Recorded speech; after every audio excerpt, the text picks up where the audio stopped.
বিভিন্ন সূত্র থেকে খবর পাচ্ছি, বিভিন্ন জেলা থেকে অনেকে ফোন করছেন যারা একটি নির্দিষ্ট ধর্ম সম্প্রদায়কে মেনে চলেন, যে পুলিশ থেকে তাদের গিয়ে হুমকি দেওয়া হচ্ছে যে মসজিদে মাইক বাজানো চলবে না।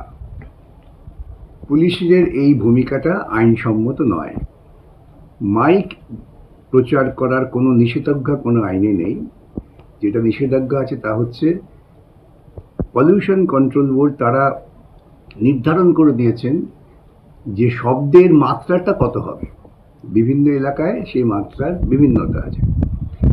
কলকাতা হাইকোর্টেও একসময় এই আজান নিয়ে যখন মামলা হয় তখন তারা রায় দিয়েছিলেন যে আজানে মাইক বাজতে পারি, কিন্তু সেটা পলিউশন কন্ট্রোল বোর্ডের নির্ধারিত যে শব্দের মান 6.5 ডেসিবেল না 8 ডেসিবেল কি ছিল সেটা দেখে নিতে হবে, যেটা আইনে আছে।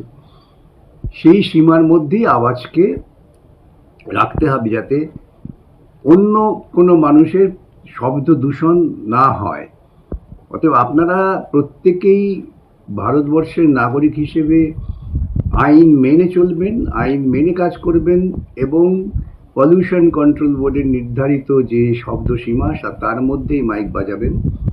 এর বাইরে যদি পুলিশ এসে আপনাদের বলে মাইক সরিয়ে নিন, মাইক খুলে নিন, তাহলে পুলিশকে সবিনয়ে বলবেন যে আপনারা এরকম কোনো আদেশ দিতে পারেন না।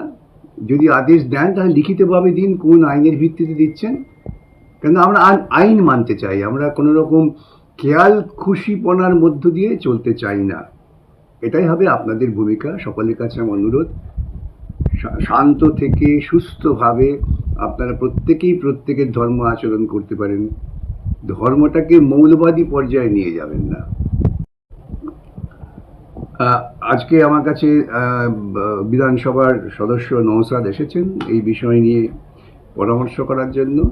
আমরা আদালতে আসছি, আদালতের কাছে আমরা একথাই বলবো যে পুলিশ প্রশাসন তারা আইন মেনে কাজ করুন। তারা আইন মেনে কাজ করলে পরে সাধারণ নাগরিকরাও আইন মেনে কাজ করবে।